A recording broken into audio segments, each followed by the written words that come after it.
recording. Please make sure it is. My God. Okay. It's good. All right. All right. This is definitely not the second thing. This is not the second time we've tried to record this. Where was I?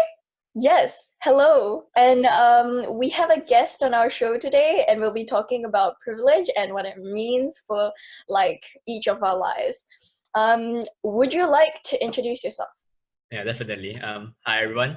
My name's Jordan. I'm an engineering student at the University of Southampton. I'm a Malaysian. I'm 19 this year, and I think I'm a jack of all trades. Not yet 19. Well, in 2 more weeks. I wouldn't know when this video will be coming up, but yeah. That's right. All right, and you'll be going over to the UK when? In a year's time. Next year, I'd say. Yeah. Cool. Hopefully COVID's over by then. Yeah. All right. Well, I mean, privilege. We're both privileged enough to be from middle/upper middle class families, and well, it's sort of like been an uptick since our parents' time. They had to go through a lot more trouble than we did. But what do you think this kind of class category means to you in your education? In education, well, definitely being in an upper middle class category means that I get to enjoy better education in that sense. It's no longer sort of going for the subsidized government education, but more for the international schools kind of education. Yeah, true. And I mean, we're kind of both lucky enough in that sense to have an education that allows us to like easily work in Western countries, I guess. Yep. I'll say you're more privileged in that sense, since your whole family is in Australia right now. Yeah, and I do agree. That's very privileged. Like it's quite, well, it's not rare, but it is rare that a Malaysian family just ups and moves to Australia. Like yeah, and it's I think it is a really good opportunity as well.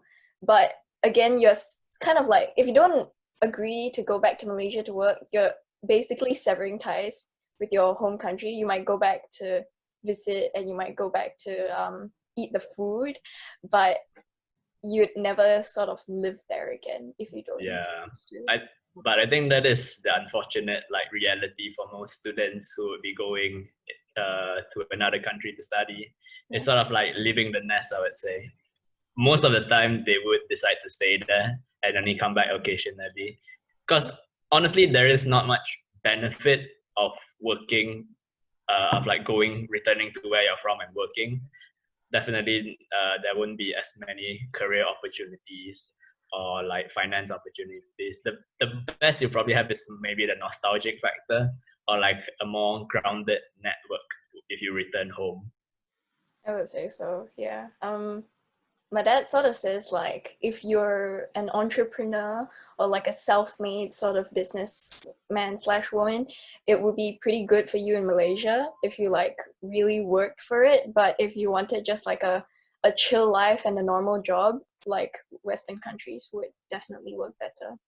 Yeah, I definitely agree with you there, because especially Malaysia and like other developing countries, there's not many, or I wouldn't say not many, but there's not a lot of innovation going on, not as much as those in a developed country, of course.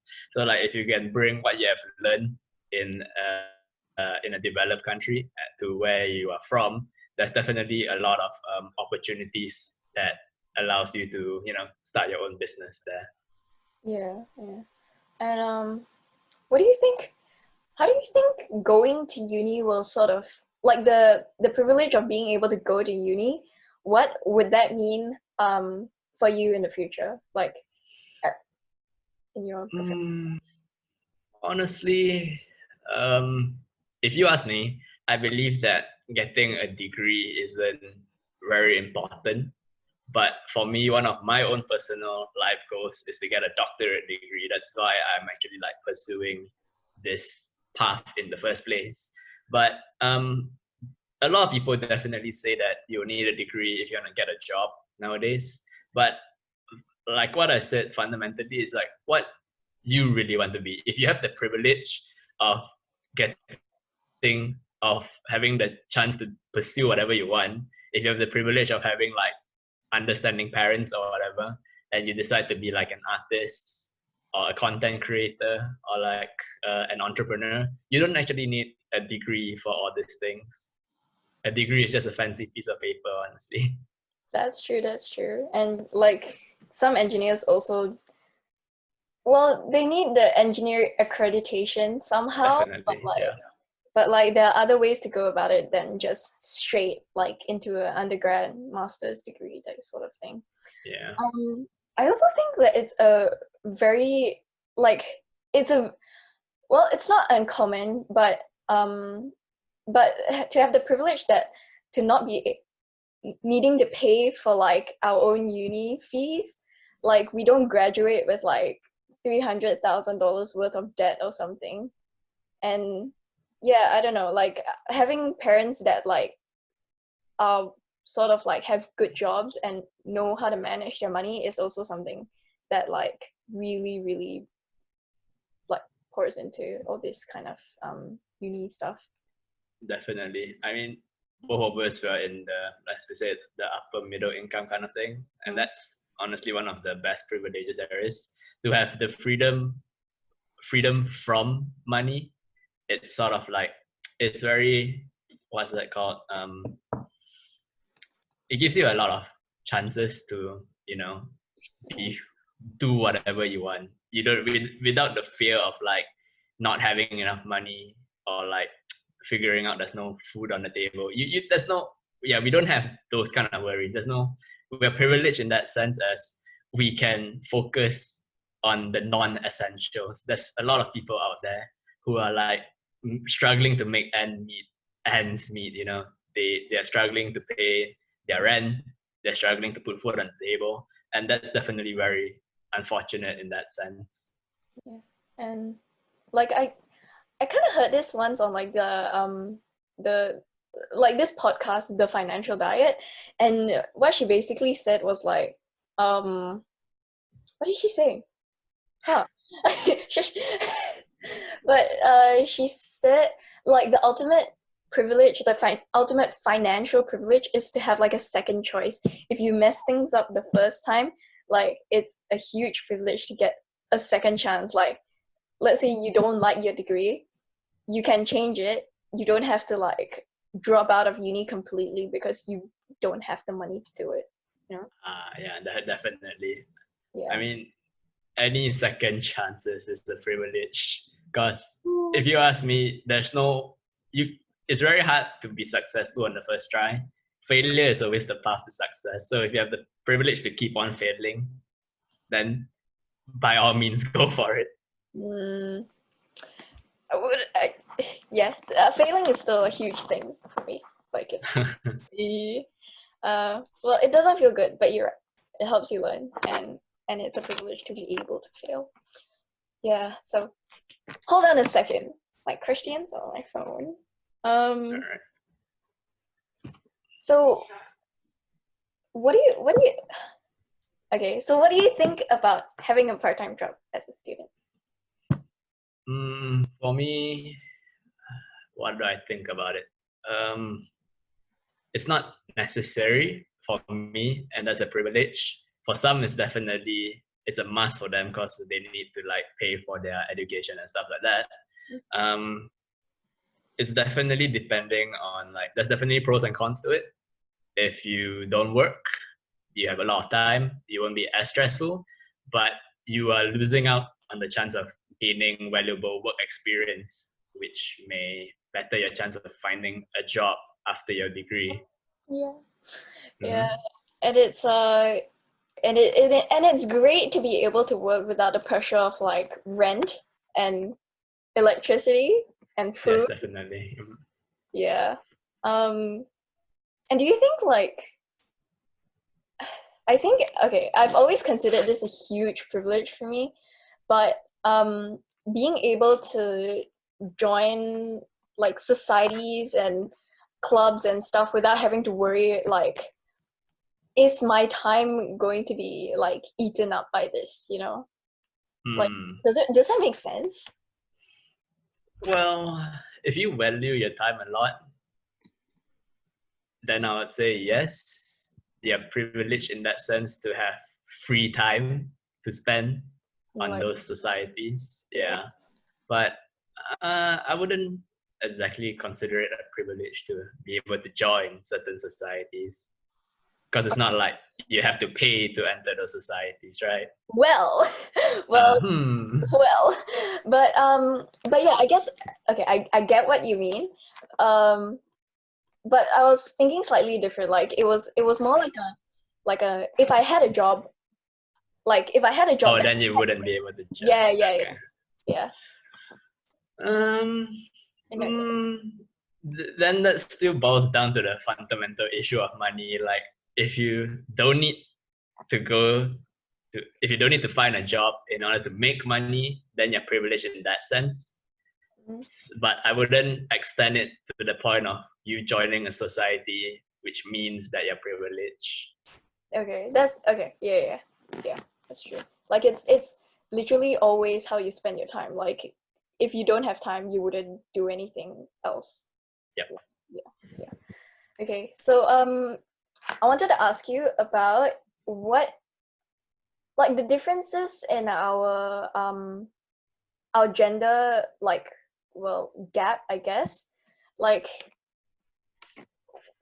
sort of the same intellectual slash educational background. Mm-hmm. You're slightly smarter than me, but only No, slightly. no, no. I'm not. I'm not smart. I'm not No, no, smart. no, no. We don't argue on that. But what do you think your gender has like? What role do you think your gender will play when we're both like when we both have a job next time? It definitely depends from individual to individual. Mm.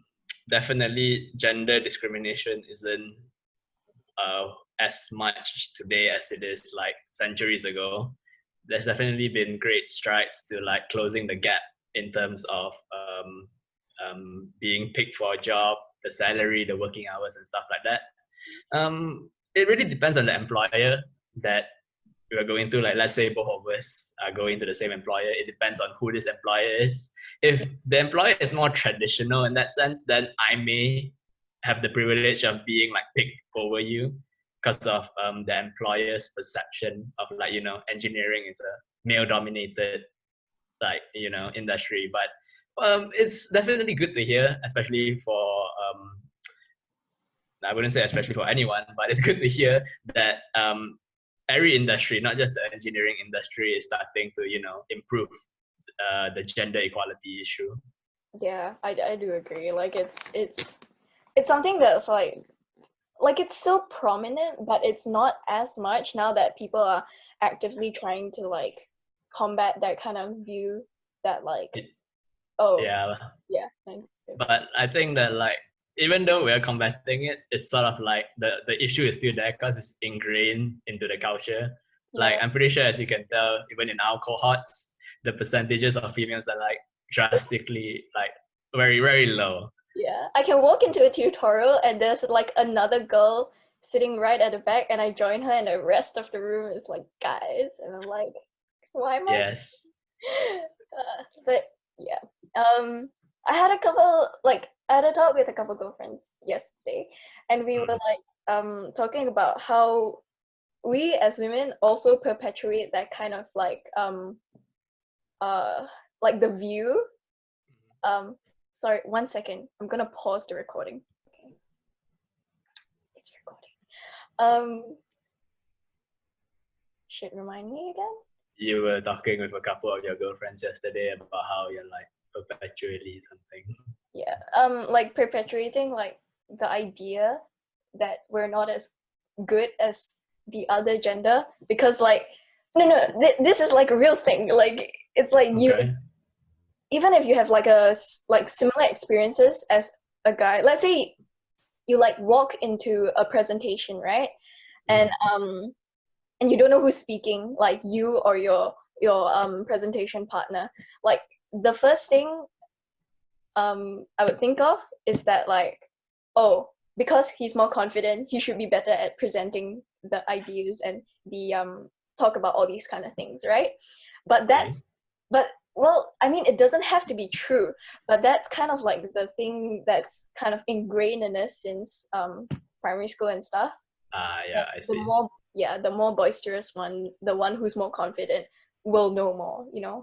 So it's still the issue of how kids are being brought up nowadays. Oh, that's true. But I mean, we're kind of like Gen Z millennials. Like the real Gen Z kids might be a bit different, you know?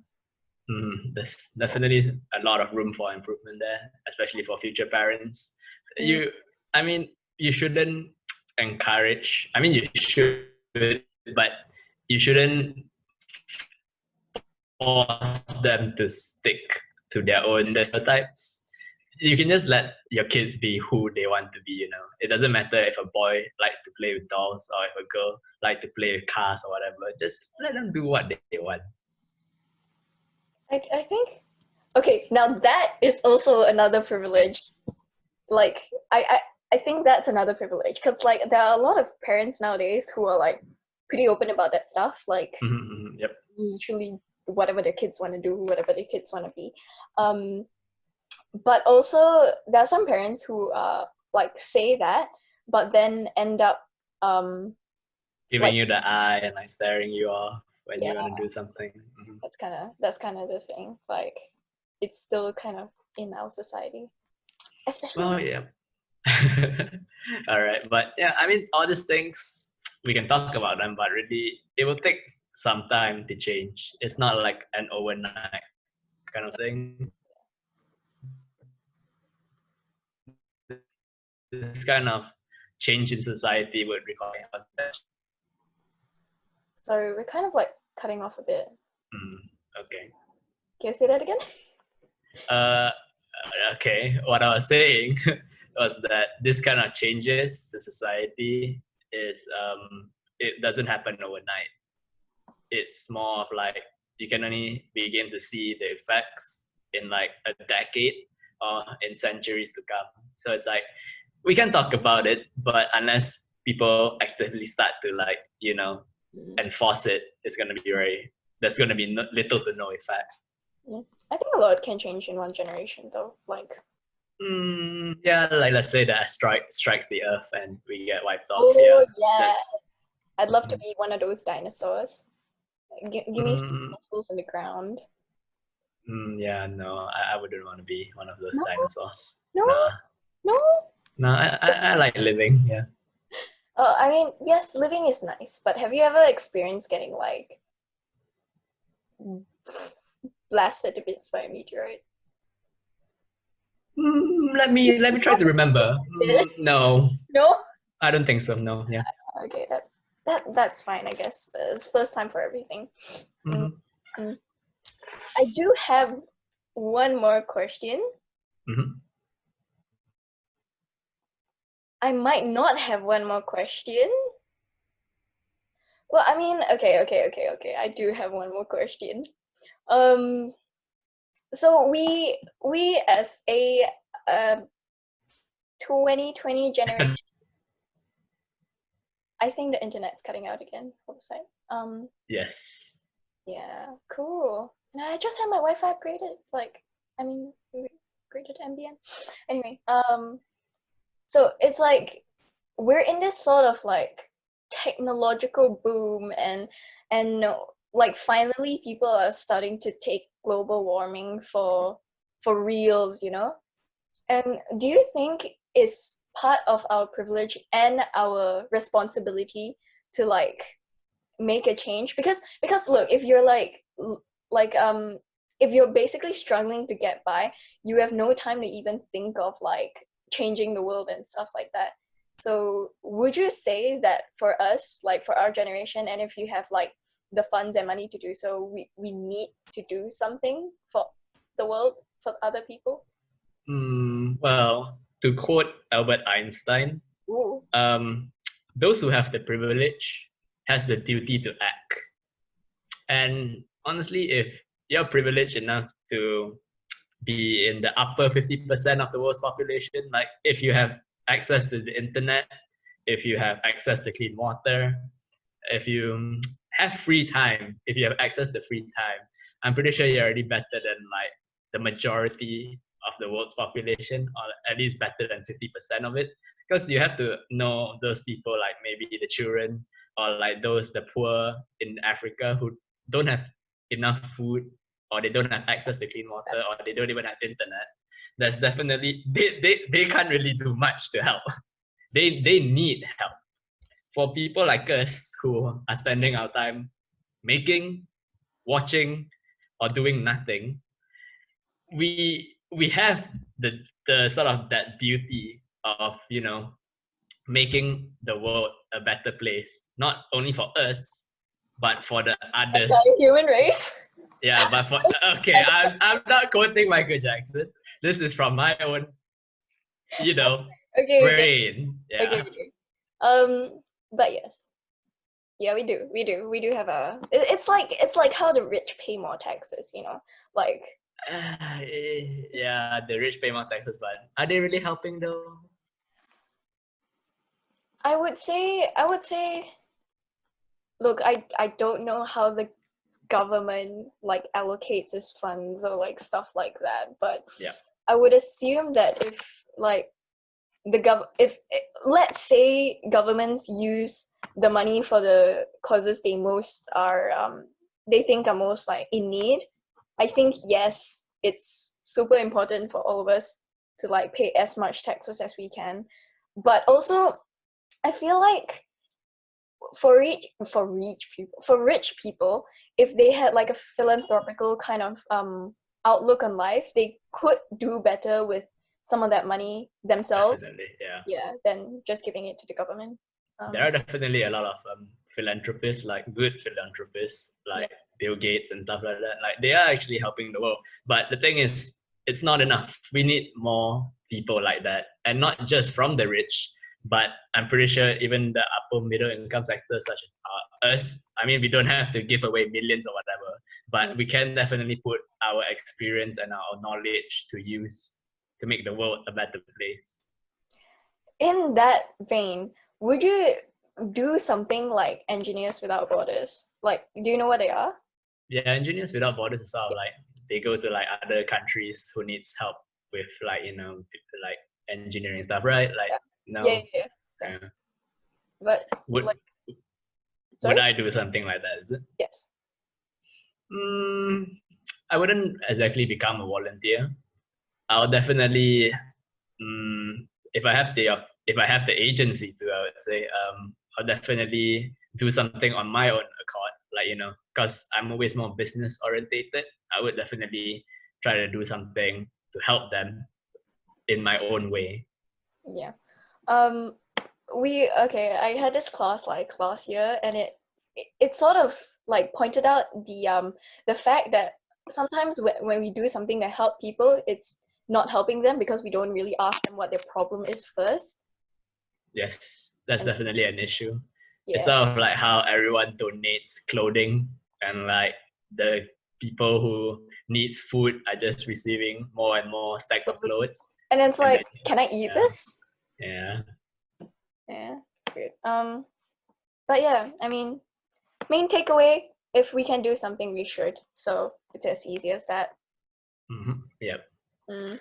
And I think that's it for today. Thank you for coming on, and we might see you again, maybe. Maybe, yeah, maybe. Okay, if you're not too scared by this one, sure. Thank you guys for tuning in, and I'll see you guys next video.